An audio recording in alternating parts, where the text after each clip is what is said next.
तो दक्षिण भारत में एक राजा हुए, उनका नाम था करिमारन। तो श्री करिमारन राजा जो थे, ये राम नाम में बड़ी निष्ठा थी इनकी, राम राम राम राम जपते ही रहते थे। इनकी पत्नी का नाम था रानी उड्डयनंगई, दक्षिण भारतीय नाम है उड्डयनंगई। तो करिमारन राजा और इनकी पत्नी रानी उड्डयनंगई, ये दोनों भगवत परायण भक्त थे। राजा दिन रात राम नाम के आश्रय में ही रहते थे। रानी अपने पति के आश्रित रहती थी।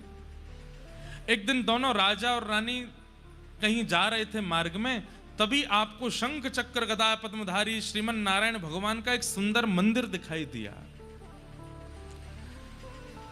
बहुत सावधानी से सुनिएगा। बड़े हमने कहा ना, भागवत जी में इधर उधर देख लो तो कोई बात नहीं है, पर भक्तमाल जी का तो एक एक शब्द सुनिए, नहीं तो आपके चित्त से भाव जा सकता है। तो एक बार आप दोनों जा रहे थे, तभी आपने देखा कि एक मंदिर में सुंदर श्री विग्रह ठाकुर जी का विराजमान है, और उस विग्रह को देख करके रानी वहीं रुक गई।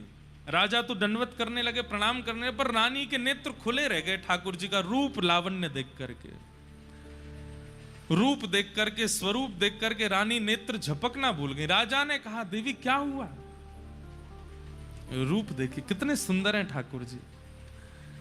बोले कुछ मांग लो ठाकुर जी से। तो रानी ने क्या कहा, पुत्र देहु निज सरस ललाम, कि हे नाथ, आप तो परमात्मा हैं, हम आपको तो गोद में लेके घूम नहीं सकते, पर कृपा कीजिए कि आप जैसा ही पुत्र मुझे प्राप्त हो।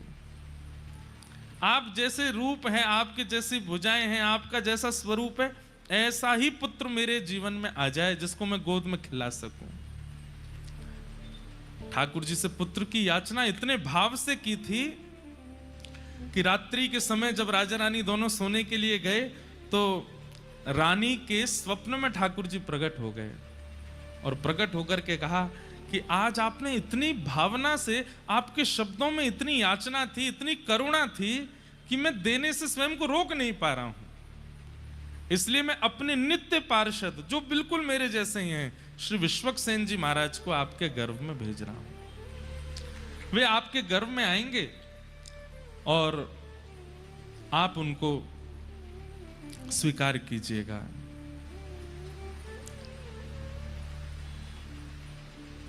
गर्भ में श्री विश्वक्सेन जी आ गए, लेकिन इनका नाम सटकोप क्यों हुआ?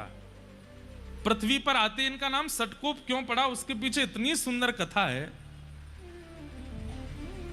श्रीमद् भागवत जी में एक वेद स्तुति आती है, और वहां वेद स्तुति में बताया जाता है कि जब हम लोग अपने मां के गर्भ में होते हैं तो ठाकुर जी से नित्य प्रार्थना करते हैं कि हे ठाकुर जी, एक बार इस गर्भ से मुझे बाहर कर दीजिए, मैं आपको वचन देता हूं, मैं जीवन में इस गर्भ में ना आना पड़े ऐसी कोई क्रिया नहीं करूंगा। लेकिन जैसे ही बालक का जन्म होता है, तो गोस्वामी जी कहते हैं कि पृथ्वी पर आते ही माया उसको पकड़ लेती है, माया उसको खींच लेती है। सब लोग इधर ही देखना, सुनना।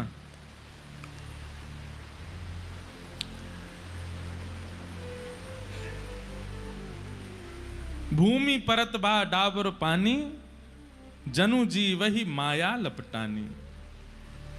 जीव जब तक मातृ गर्भ में होता है वो परम भागवत होता है, ठाकुर जी से उसकी बातें होती हैं। श्रीमद् भागवत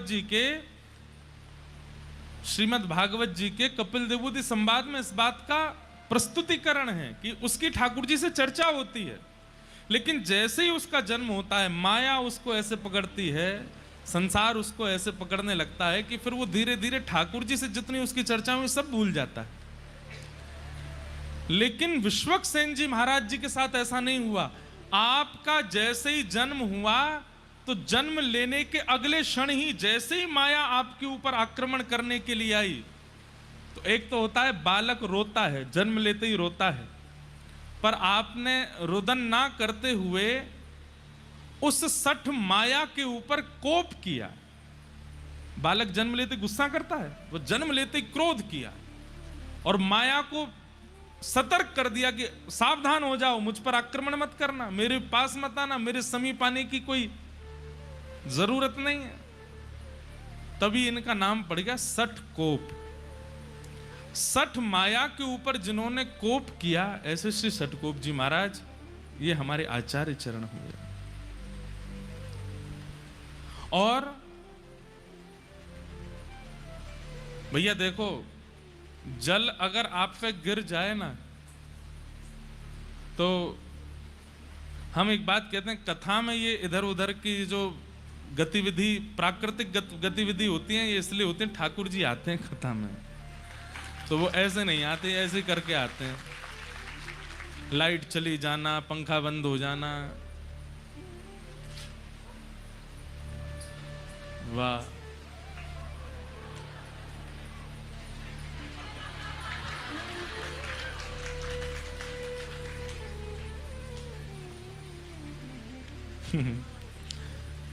आप लोग भी कहेंगे कितना बचाओगे ठाकुर जी को। बाबा इतको आए जाओ।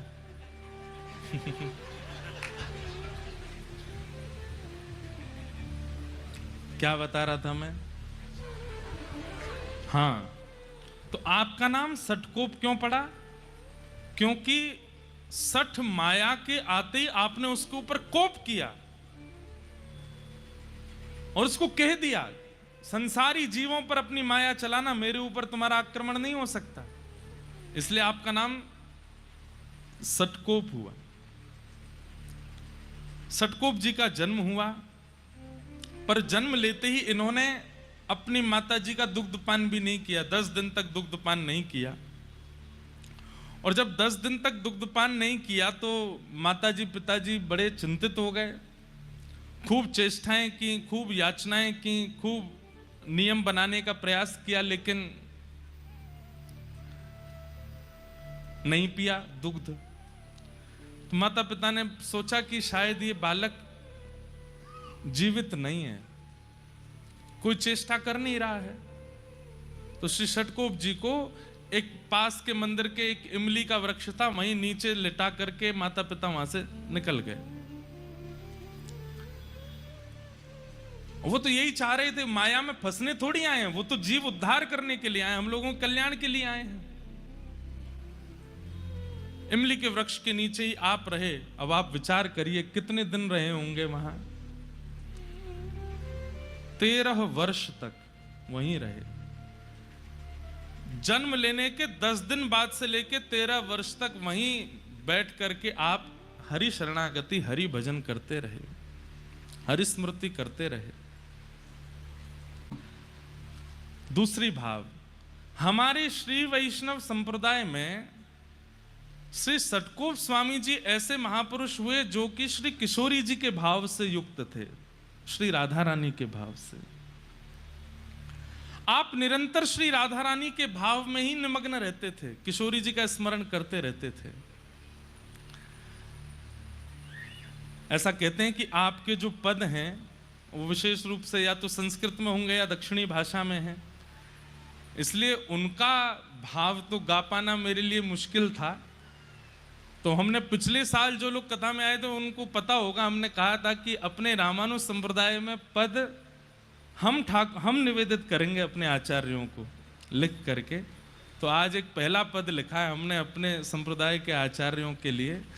श्री सठकोप स्वामी जी, आपकी स्थिति कैसी है? आप किशोरी जी से याचना करते हैं, किशोरी जी का चिंतन करते हैं, और कभी तो आप भाव से अयोध्या पहुंच जाते हैं और अयोध्या में जाकर के आप देखते हैं कि हाथी की सवारी पर श्री राघवेंद्र सरकार बैठे हैं, बड़े बड़े ऋषिजन आगे पीछे चल रहे हैं, कोई चमड़ उड़ा रहे हैं, कोई पंखा चल रहे हैं, जिसके कारण राघव जी का मुखमंडल दिख नहीं रहा। तो सठकोप जी इतने व्याकुल हो जाते हैं कि राघव मुझे दिख क्यों नहीं रहे। आप स्वयं वहां पहुंचे नहीं है, मानसी में वहां पहुंच जाते हैं।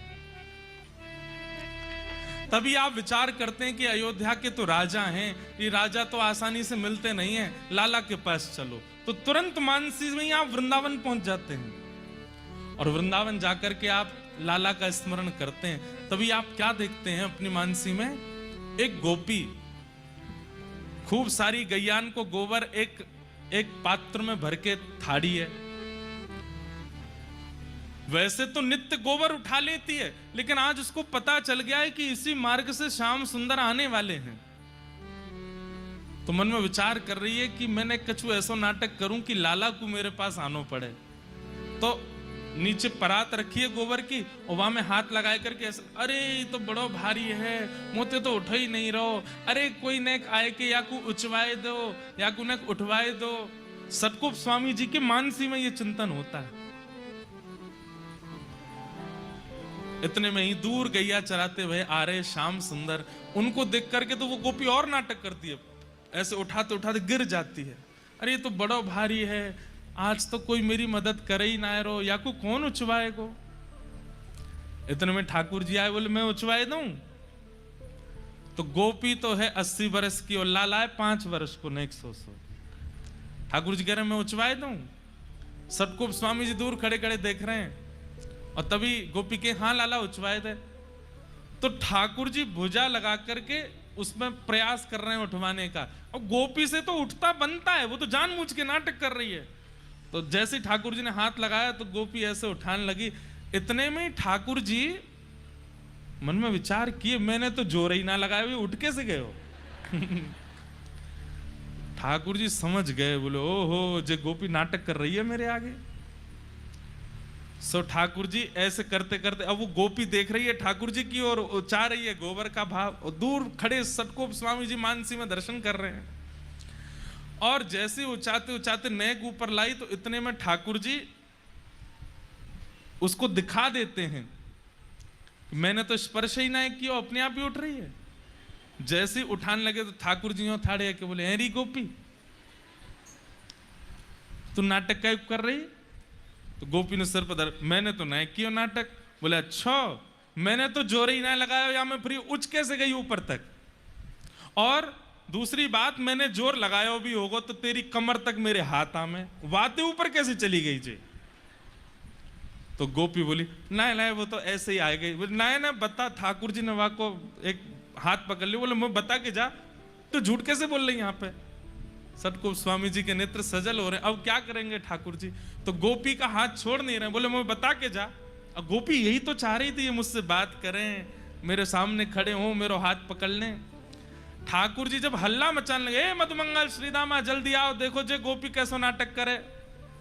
इतने में गोपी वहां से बचवे के काजे अपने जो परात है का जहां में गोबर भरो पड़ो, बात टेढ़ होकर के ठाकुर जी पे ही डाल दे।